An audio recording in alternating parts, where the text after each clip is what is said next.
মোহাম্মদ খালেদ হোসেন মাহবুব, ব্রাহ্মণবাড়িয়া ৩। মাননীয় স্পিকার, আমার নির্বাচনী এলাকা ব্রাহ্মণবাড়িয়া সদর ও বিজয়নগর সীমান্ত এলাকা মাদকের একটি অন্যতম রুট হিসেবে ব্যবহৃত হচ্ছে।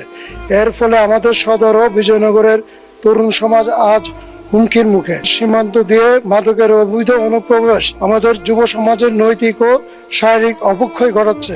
ফেন্সিডিল, ইয়াবা এবং বর্তমানে এলএসডি বা আইসের মতো মরণ নেশা আমাদের ঘরে ঘরে পৌঁছে যাচ্ছে। মাদক কেবল একজন ব্যক্তিকে ধ্বংস করছে না, বরঞ্চ একটি পরিবারকে নিঃস্ব করে দিচ্ছে এবং এলাকা চুরি, ছিনতাই সহ অপরাধীমূলক কর্মকাণ্ড ছড়িয়ে দিচ্ছে। প্রশাসন ও আইনশৃঙ্খলা বাহিনী নিরলসভাবে কাজ করছে, কিন্তু গডফাদারদের শক্তিশালী নেটওয়ার্কের কারণে মাদকের এই বিস্তার পুরোপুরি রোধ করা সম্ভব হচ্ছে না।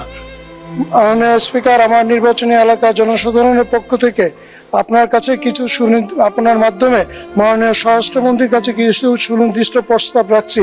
বিজয়নগর সীমান্ত এলাকায় বিজিবি ও পুলিশের সমন্বয়ে বিশেষ টাস্কফোর্স গঠন করে নিয়মিত অভিযান জোরদার করা, গোয়েন্দা নজরদারি, মাদক ব্যবসায়ীদের মূল হোতাদের চিহ্নিত করতে গোয়েন্দা তৎপরতা বৃদ্ধি করা, নিরাময় ব্রাহ্মণবাড়িয়া সদরের সরকারি উদ্যোগে একটি আধুনিক মাদকাসক্তি নিরাময় ও পুনর্বাসন কেন্দ্র স্থাপন করা, জনসচেতনতা, স্কুল কলেজ পর্যায়ে মাদক বিরোধী প্রচারণা ও ক্রিয়াচর্চার সরকারি পৃষ্ঠপোষকতা বাড়ানো।